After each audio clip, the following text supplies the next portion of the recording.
اعوذ باللہ من الشیطان الرجیم بسم اللہ الرحمن الرحیم یا ایہا الذین آمنوا اے وہ لوگو جو ایمان لائے ہو لا تسألوا نہ تم سوال کرو عن اشیاء کسی ایسی چیز کے بارے میں ان تبدا لکم کہ اگر وہ کھول کر بتا دی جائے یا ظاہر کر دی جائے تمہارے لیے تسوکم تو تمہیں بری لگے۔ اللہ تعالیٰ فرماتے ہیں ایمان والوں سے مخاطب ہیں اور اللہ تعالیٰ فرما رہے ہیں کہ اے ایمان والو کہ تم نہ سوال کرو کسی چیز کے بارے میں کہ اگر تم پر ظاہر کر دی جائے تو وہ تمہیں بری لگے۔ تو دیکھیں اس کا شان نزول یہ ہے کہ جب حج کی فرضیت ہوئی تھی، یعنی جب حج جو تھا وہ فرض ہوا تھا، تو ایک صحابی ہے اقرا بن حابس، انہوں نے سوال کیا تھا کہ اللہ کے رسول کیا ہر سال حج فرض ہے؟ رسول صلی اللہ علیہ وسلم نے ان کے سوال کا جواب نہیں دیا۔ آپ صلی اللہ علیہ وسلم نے خاموشی اختیار کی، انہوں نے پھر سوال کیا، یہاں تک کہ انہوں نے تیسری مرتبہ بھی آپ صلی اللہ علیہ وسلم سے سوال کیا۔ اس وقت رسول صلی اللہ علیہ وآلہ وسلم نے تنبیہ فرمائی اور فرمایا کہ اگر میں تمہارے جواب میں کہہ دیتا کہ ہاں ہر سال حج فرض ہے اور تم نہ کر سکتے تو پھر اس لیے آپ صلی اللہ علیہ وسلم نے ارشاد فرمایا کہ جن چیزوں کے بارے میں میں خاموشی اختیار کروں تو ان کے بارے میں زیادہ کرید کر سوال مت کرو۔ اور پھر آپ نے فرمایا کہ تم سے پہلے جو امتیں تھیں ان کی ہلاکت کی وجہ یہی تھی کہ انہوں نے کثرت سے سوال کیے، جیسے کہ دیکھیں ہم پیچھے پڑھ چکے سورۃ البقرہ کے اندر کہ اللہ تبارک و تعالیٰ نے انہیں گائے کو ذبح کرنے کا حکم دیا تھا۔ اب یہ چاہیے تو یہ تھا کہ کوئی بھی وہ گائے پکڑتے اور اس کو ذبح کر دیتے، لیکن انہوں نے اس کے بارے میں بہت زیادہ سوالات کیے کہ وہ کیسی ہو، اس کا گائے کا جو رنگ ہے وہ کیسا ہو، وہ چھوٹی ہو یا بڑی ہو، کیسے رنگ کی ہو، یعنی مختلف سوالات جو تھے وہ بار بار جو تھے وہ کرتے رہے۔ تو اللہ تبارک و تعالیٰ نے بھی پھر ان کے لیے سختی کر دی اور اللہ تعالیٰ نے بھی فرما دیا کہ ایسی گائے ہو، نہ بوڑھی ہو نہ جوان ہو۔ تو بتانے کا مقصد یہ ہے کہ زیادہ جو ہے سوال جو ہے وہ نہیں کرنے چاہیے، اور کوئی بھی چیز کا آپ کو پتہ چلتا ہے تو اس پر عمل کی نیت کریں، لیکن زیادہ جو ہے سوالات نہیں کرنے۔ دیکھیں کہ اسی طرح ایک شخص تھا تو مجلس میں اس نے بیٹھے ہوئے سوال کیا کہ اللہ کے رسول میرا باپ کون ہے، یعنی اس طرح کے بھی سوال وہ کرتے تھے۔ تو آپ صلی اللہ علیہ وآلہ وسلم نے اس پر یہ بات کھولی کہ تم فلاں کے بیٹے ہو۔ تو جب اسے پتا چلا تو اسے بہت دکھ ہوا، کیونکہ آپ نے فرمایا تھا کہ تم حرام سے پیدا ہوئے ہو، کہ فلاں کی اولاد ہو۔ تو اس طرح ایک شخص تھا، اس نے یہ سوال کیا کہ اللہ کے رسول جو میرا باپ ہے وہ جنت میں ہے کہ جہنم میں؟ تو آپ صلی اللہ علیہ وسلم نے فرمایا کہ اس وقت تمہارا باپ جو ہے وہ جہنم میں ہے، آگ میں ہے۔ تو دیکھیں یہ اس نے تو انہوں نے تو مذاق کے طور پر، طنز کے طور پر اس طرح کے سوالات کیے تھے، لیکن دیکھیں کہ جو والدین ہوتے ہیں ان کا رتبہ کتنا زیادہ ہوتا ہے اور کتنی تکلیف ہوتی ہے کہ جب کسی کو یہ پتہ چلے کہ اس کے والدین جہنم میں ہیں۔ تو دیکھیں اللہ تعالیٰ فرماتے ہیں کہ ایسی چیزوں کے بارے میں سوال نہ کرو کہ اگر وہ تمہارے لیے ظاہر کر دی جائیں تو تمہیں بری لگے۔ تو یہی اس آیت کے اندر فرمایا جا رہا ہے۔ پھر دیکھیں آگے بتایا جا رہا ہے ان تسألوا، اور اگر تم سوال پوچھو گے انہا اس وقت، اس سوال جو ہے اس وقت پوچھو گے ہی نا جب کہ ینزل القرآن، کہ جب قرآن جو ہے وہ اتارا جا رہا ہو، یعنی قرآن جو ہے وہ نازل ہو رہا ہو، اس وقت سوال کرو گے تبدا لکم تو تمہارے اوپر وہ چیز ظاہر کر دی جائے گی۔ اف اللہ،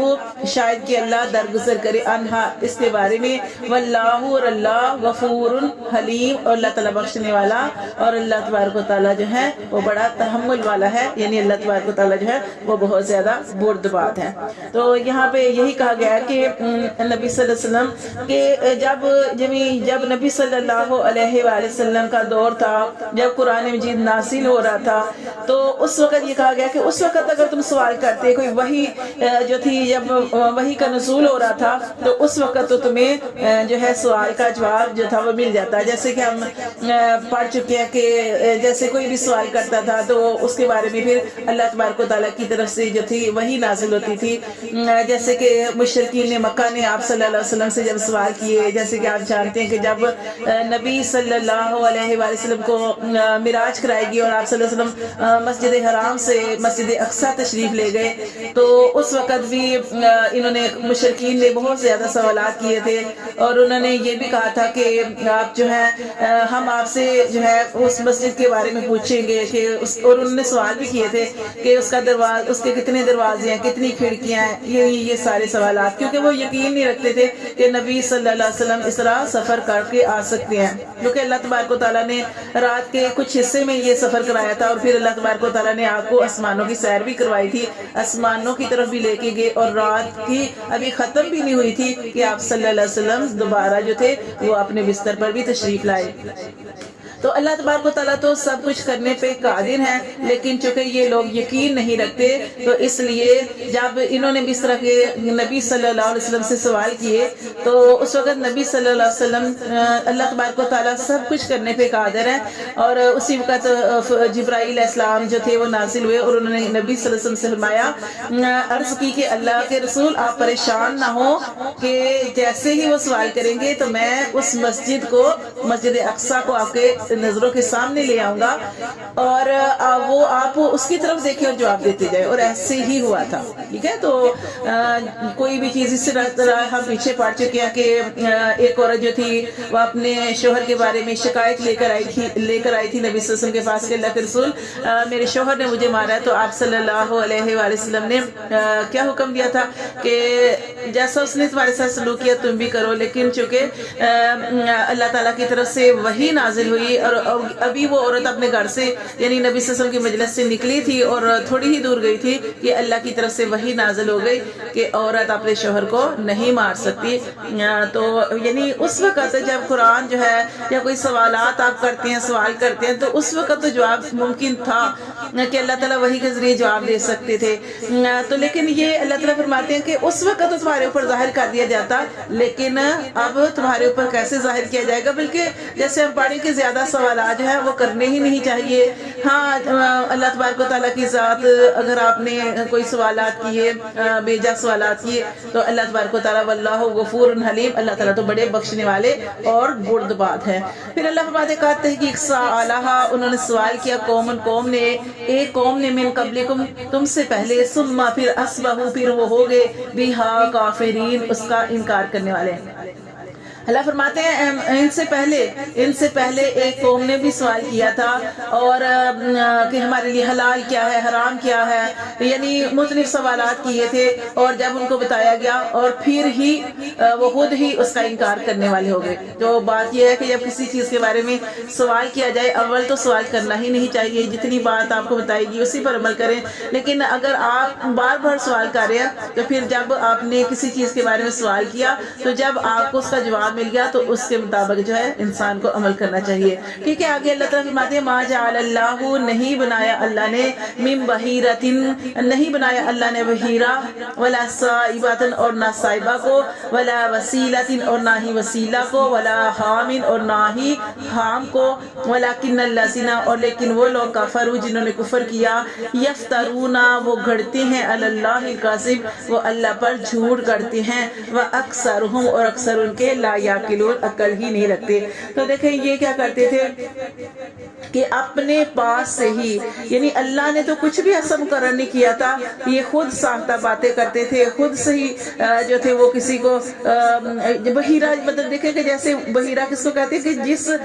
وہ گائے ہو یا بکری ہو اور جس کو وہ بتوں کے نام پر چھوڑ دیتے تھے، اور جس کے کان وغیرہ، ان کے کان وغیرہ چیر کا ایک نشانی لگا دیتے تھے کہ یہ بحیرہ ہے، اور اس کو انہوں نے کس کے لیے چھوڑا ہوا تھا، اپنے بت کے نام پہ چھوڑ دیتے تھے۔ ٹھیک ہے، اور نشانی کیا لگائی جاتی تھی کہ اس کے کانوں کو چیر دیا جاتا تھا، اس کو بحیرہ۔ اور دیکھیں صائبہ کسے کہتے ہیں کہ وہ جانور جو بتوں کے نام پر جو تھے وہ آزاد کر دیے جاتے تھے، کہ مطلب اب یہ جانور جو ہے، کوئی بھی جانور، خواہ وہ گائے ہے، بکری ہے، اونٹ ہے، کچھ بھی، اس کو آزاد کر دیتے تھے، اور یہ کہتے تھے کہ اب اس کا گوشت نہیں کھانا اور اس کی سواری نہیں کرنی۔ دیکھیں اللہ تعالیٰ نے تو یہ جو جانور ہمارے لیے پیدا کیے ہیں یہ کس لیے ہیں کہ کچھ جانور ہیں جن کا ہم دودھ استعمال کرتے ہیں، پھر گوشت بھی کھا سکتے ہیں، ان کے اوپر سواری بھی ہو سکتی ہے۔ اللہ نے تو یہ ہمارے لیے حلال کیا ہے، لیکن انہوں نے کیا کیا؟ حرام کر دیا، ٹھیک ہے۔ اور آگے حامی جو ہے وہ کس کو کہا جاتا ہے کہ ایسا نر، یعنی ایسا نر اونٹ کہ جس سے 10 بچے جو تھے وہ پیدا کروائے جاتے اور پھر اس کو جو تھا وہ آزاد جو تھا وہ چھوڑ دیا جاتا تھا، ٹھیک ہے۔ تو اسی طرح وسیلہ جو ہے وہ بھی ایسی اونٹنی تھی کہ جو یعنی مسلسل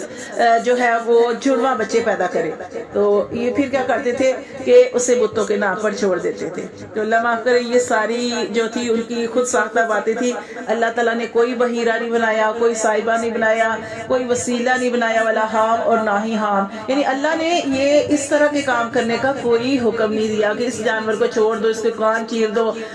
اس کو آزاد چھوڑ دو،